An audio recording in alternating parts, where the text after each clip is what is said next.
mengapa kematian beliau menggemparkan Kairo dengan pemakamannya yang dihadiri lebih dari 500.000 orang. Mari kita simak kisah dari Asosiasi Universitas Islam Mesir ini. Al-Kisah dari kampung kecil bernama Tafahna al-Ashraf, distrik Mittelghamir, Provinsi Dakohlia, Mesir, ada 9 orang sarjana miskin lulusan Fakultas Pertanian.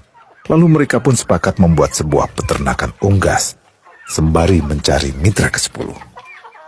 Namun mereka terbentur modal, maka dengan sekuat tenaga mereka kumpulkan dari hasil menjual tanah, perhiasan istri, hingga meminjam. Meski tidak banyak terkumpul, namun mencukupi untuk memulai usahanya. Pertanyaan tersisa, siapa mitra yang ke-10? Insinyur Solah, satu dari mereka, pun berkata, "Aku sudah menemukan mitra yang ke-10. Siapa?" kata teman-temannya. "Allah," lanjutnya. "Allah akan menjadi mitra usaha kita yang ke-10. Allah akan mendapat 10% dari keuntungan kita.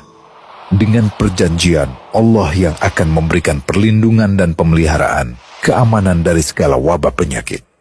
Akhirnya mereka pun sepakat.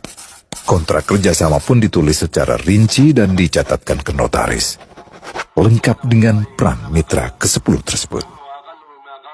Tak disangka, setelah 1 musim bisnis mereka langsung meroket, jauh dari yang dibayangkan sebelumnya. Lalu mereka pun kembali bersepakat menambah jatah keuntungan mitra ke-10 menjadi 20% di musim kedua, dan begitu seterusnya hingga mencapai 50%.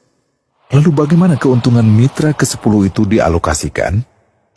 Dimulai dengan membangun sekolah dasar Islam putra, lalu lanjut putri, kemudian sekolah menengah putra, kemudian putri. Tambah lagi madrasah aliyah putra, lalu putri. Tapi karena keuntungan terus membanjir, akhirnya dibentuklah Baitul Mal. Dan mereka pun mengajukan ke pemerintah untuk membangun universitas di kampung. Awalnya ditolak dengan alasan tiadanya akses bagi para mahasiswa.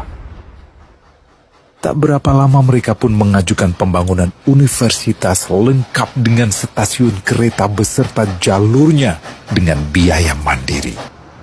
Akhirnya permintaan ini disetujui, dan pertama dalam sejarah Mesir berdirilah sebuah universitas di perkampungan kecil. Semakin berkembang, dibangun pula fakultas kedua, ketiga, keempat hingga asrama putri dengan kapasitas 600 kamar. Lalu asrama putra dengan 1.000 kamar.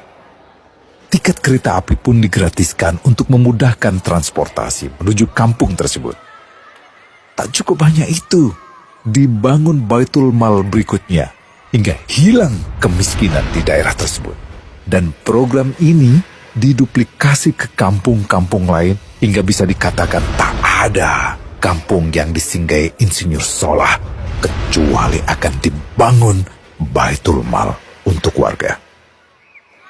Bantuan pun diberikan untuk fakir miskin dan para janda. Pemuda pengangguran pun dilatih untuk mengelola perkebunan sayur hingga mandiri, bahkan sampai bisa mengekspor ke negara tetangga. Pada saat panen raya, seluruh penduduk dikirimi paket sayur. Di hari pertama Ramadan diadakan buka puasa bersama untuk seluruh penduduk desa. Mereka memasak dan hadir ke lapangan yang dipenuhi beraneka makanan. Disiapkan juga perabotan untuk gadis-gadis yatim yang ingin menikah. Dan ini semua merupakan sedikit dari banyaknya kebaikan yang dilakukan oleh Insinyur Solah.